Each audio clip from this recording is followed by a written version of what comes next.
Hey everyone, welcome back to another exciting episode of Tech Productions TI Bankroom. I'm joined once again by both Jake and Adam as we bring you Frieza Swap taking on.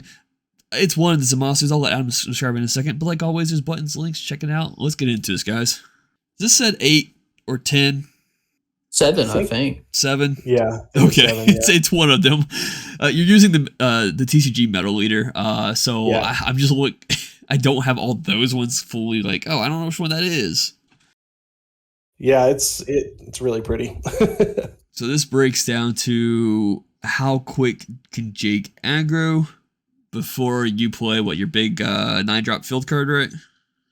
Yeah, there's a couple of ways for me to the whole point of that deck is to try to get my opponent to 8 energy, and then I can basically activate main on my leader. That's right. That's right. And take 4 life. Yeah, it's that one. Yeah.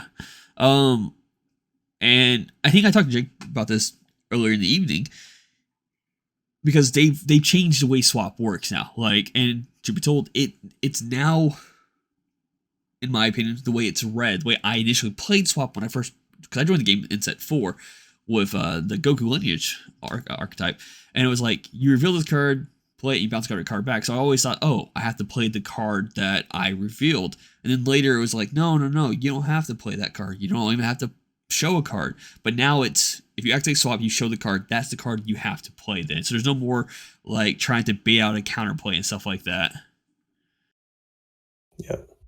Yeah, you can't swerve and play a deflect target after revealing something else, which I think is good. And to me, that's the way the mechanic is intended to work. And with that being said, like, this deck has, unfortunately, in the meta scene, I think has dropped down. Like, I don't think as many people are playing it anymore. Frieza swap? Or at least at the big events anymore. Like, certainly not. Yeah. Yeah. There's just so much, like, if you're going for straight power level, there's just so much better you could be doing in yellow. But this deck is a lot of fun, and initially we were kind of planning tonight to be a villains night, and this is a deck I've never played before and is also a villain. So yeah, I was like, hey, let's try this. Kind of an impromptu themed because, you know, it being Halloween week, we thought, hey, let's do some villains. Which I forgot all about until you made that post. I was like, well, I was already planning on making this deck, so it just works out. Yeah, I think that we got quite a bit of participation. I love doing, you know, themed kind of nights like that. It's a lot of fun. And it helps that a lot of the villain decks in this game are fun to play. Yeah. Yeah, and I knew, you know, going against Frieza Swap, I guess really any swap deck, you want to try to disrupt that chain as much as you can and keep them from being able to go from, you know, the first all the way to the big boys that eventually get swapped out. So I found myself playing quite defensively through this entire match. And here we're just making sure we call it a judge over. We're just making sure that my leader can awaken even though my swap target got counterplayed. And turns out you only have to activate swap. You don't actually have to play anything to awaken there. So this is... Oh yeah, it does bounce back to the hand. That's right, yeah. And then it taps another card, right? It's been a while. Yeah, there's another one on the board, yeah. Yeah, that's right. Because, like, my Gen Con experience in, 2019, I think it was, or 2020, whatever year it was we went. I think it was 2019. It was right before COVID. I think it was 2021, actually. Maybe, I don't remember what year it was. I remember us all wearing masks. Yeah, that card completely is the reason why I didn't place top 16. Yeah, I think I got so strong. What I get, 23rd or something? Something like that. Yeah, I just looked at the pass. It was 2021. So he's playing very defensive against you at this point, and I feel like it's kind of slowing you down a bit. Where are you at, Jake, in this situation? Well, if you notice, I didn't get to play a battle card at all until turn 3. So I've been pretty slowed down by my own deck. And I think at this point, Adam has the choice between attacking me and being aggressive and then falling back and playing his long game, 8 energy kill plan, which is a really good spot for him to be in, to have the choice rather than having to commit to one game plan or another. And that's like a good way of identifying when you're in a winning position of a game of Dragon Ball. If you could go with either an aggressive or a more conservative game plan and win and you can see yourself winning either way, then you're probably winning the game to a pretty decent degree. Which, like, if you look at the board here, I think our hands are pretty even, which is one thing I've got Yeah. going for me. But he has the board control, he has the life lead, he has enough energy to disrupt my turn. So this is going to be, I'm going to have to get creative if I want to pull this one out of the bag. I feel like you're in a position where you need a mix of okay, never mind. Yeah. A mix of Final Flash, and I think one of the Friezas pops a card in rest mode, right? Yeah, so it has to be a 4-drop or less, though, and Oh, unfortunately for that's a me, 5-drop. this Zamasu is indestructible 1 and a 5-drop. So That's why I stayed at Final Flash, but yeah, it does have the energy requirement on that one. speaking of Final Flash, I actually attacked it Yeah. just to try and get through here, and because I know he can evolve this thing into a much bigger threat. So I wanted to make sure that I could keep his board relatively clean. I'm going to get to combo a nice Z energy piece off of my leader effect in addition to that. So it makes it really hard for him to commit enough combo power to save that guy in a multicolor deck. It's one of those things I think Adam could have if he had what he needed in his hand gone into the big guy on this turn. Yeah. Yeah, and fortunately that Zamasu that evolves into the big one, it basically just takes a Goku Black and a Zamasu from the field, puts them together. It's called Union Patara, and because a lot of my cards get played during the opponent's team, both my Zamasu and my Goku Blacks, it wasn't so bad for me to just take that hit and kind of KO that Fusamasu. Yeah, you've just got all the maneuverability in the world here. You can play fusion pieces on my turn. You can commit resources to them on your own turn if I decide to take a turn off. You're just in a really good spot here. Yeah, and if there wasn't any more proof that Bandai doesn't like the color blue, this leader actually gets minus 5k when it attacks another leader. So it's only 10k. The leader itself doesn't want to do damage. It wants to get energy into the opponent's energy area. It's pretty funny. Yeah, and like we said before, this is a set 7 leader, so I think this is one of their first forays into like dipping into a control themed leader. Mm-hmm. Yeah. So here you can see I already have another one of those Fusamasus on the field. And now we're going to try to... Is it 4? I thought it was 5 energy. Okay. It is 4. And there's Cold Bloodlust. Yes. That's what you need, I think, in this situation. Yeah, it's the only thing that's going to give me another turn without, what's it called? Tragedy Overground. But unfortunately, I would have to conduct my next turn in a very specific way in order to avoid that completely. And not only, spoilers, do I not do that, sitting here right now, I don't know if there's really a way I can push forward this turn and prevent him from playing Tragedy Overground without another card to negate skills. I'm not sure if you thought about it in the moment, and I may be not 100% thinking on this. Was it actually main/battle? Oh, yeah. So there's really no good way for me to conduct my turn here. You have Vegeta in your Z deck. Does he hit any card? Oh, you have to blank. He has his indestructible back. Oh man, so you have to do a battle. You have to go into a battle in order to blink its. Oh man. So there was really no good way for me to conduct my turn there and avoid Tragedy Overground being played. So honestly, looking back, I probably wasted that Cold Bloodlust. Probably could have saved it for something later in the game and just assumed that I would be playing under Tragedy once I saw that card hit the table. Because now it's when you play a card that's over 4. Yeah, 4 or more. Yep. It goes to right your into the energy and rest mode. Yeah. So now you're relying on your 1/3 chains. Well, and the Z, I mean, a lot of the Z battle cards, because you have to pay Z energy for them, a lot of them are under 4. So he's got some good options in there, and we'll kind of see as this game progresses that I start to feel the heat from that Z deck. Yeah. And that's one of the great things about, like, I don't want to say like the way the game's changed, but we don't see Zamasu around as much. But when this card hits the board, a lot of decks are like, well, I'm screwed.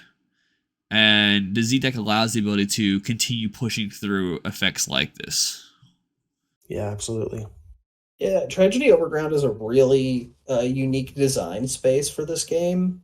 And honestly, I wish they printed a little bit more field interaction and then more ways to play it and more cards like it. So we could kind of see this style of deck, potentially even in colors outside of blue. That's something for the future, you know. But I do think it's cool to have a field card that warps the entire game. And I mean, in aspects of like Indestructible, we know there's already a blue Trunks that can do it, and we're getting a green Trunks that can do it as well. Just snipe Indestructibles. So, like, things like this will become harder for you as a Zamasu player, I feel like, in the future, but only time will tell, truly. Oh, it's become glaringly apparent that Indestructible is not as scary as it used to be, especially if you're going up against a yellow deck. Wait, let me tell you something real quick. Every deck that's coming out lately makes me feel like I don't want to play AOD anymore, all right? Oh, that's a tough spot for you, man. Yeah. It's your baby. Every deck is snipe. Barrier cards now. And yellow and red especially just kind of make Indestructible not what it once was. Correct. With all the Absolutely. Yeah. skill negation and power minus. So you have other ways of I can't remember, it might be this card's on the board right now, but there are cards in your deck that will, or that you play, Adam, that will make your opponent, is it reveal the top card of his deck as a battle card? You put it in the energy? Is that how it works? That's correct. Yep. Okay. Yep. Goes into energy and rest mode. Yep. Absolutely. So that's what you're banking on now. If it's not, then they shuffle. Yeah. But that effect is at the end of Jake's turn. So as soon as he finishes his turn, we'll see him flip open. I just realized the swap mechanic completely screws you more in this game now too, because you can't no longer fail to play a card. You just don't, like, you have to commit a card now when you do the swap, if correct. Mm-hmm. So if you were to go into the next chain, it will immediately get bounced to the energy. I was like, you can't even cycle the 3-drops back. So as soon as all your 3-drops are gone, you're done with the 3-drops. Yeah. Right. Now, I think in the last turn or so of this game, you get to see a little bit of creative plays on my part to try and get the most out of my 3-drops here. But this turn, just all of my forward progress was halted. I didn't even bother attacking with the lead. I mean, with 3 cards left, I mean, I feel like you should, though. Like, just try to get rid of what you can, though, right? Nothing he has is in rest mode that I can even attack. The only thing that was that tragedy. And then I can't kill him. So putting another card into his hand off of the leader swing just gives him more fuel to hit me. I mean, yeah, I do understand that. I guess the way I look at it here is, in this situation here, he's just going to clear your board, and now, from an outside, like, looking into it, it's just going to take more of you playing cards and thinning your own hand out more to deal 4 damage instead of 3 damage. The thing is at 4 life right now. Those blues blend in so well. Yeah, he's at 4. Resting my double striker. Good idea. I mean, that's a smart play, yeah. I mean, Adam knows at this point where it's like one of those things, it's like, if it can take too long, possibly, to even get you with the leader's ability, so hitting you with double strikes is probably the way to go, and just getting rid of those is smart. Mm-hmm.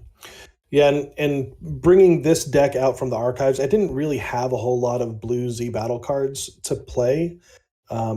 So here I kind of make a goof because this Z battle card actually doesn't gain Indestructible and Blocker unless my leader is a Goku Black and my leader is a blue Zamasu instead. But it is a way for me to get a Zamasu on the field. So if I want to go into that few Zamasu for an extra attack, I can. Yeah. And it's just more forward pressure. Does he? Yeah, it is a Running low. 15K. I mean, I was like, can he still gain an additional 15K as well, or is that also leader locked? No, yeah, it's still leader locked. Yep.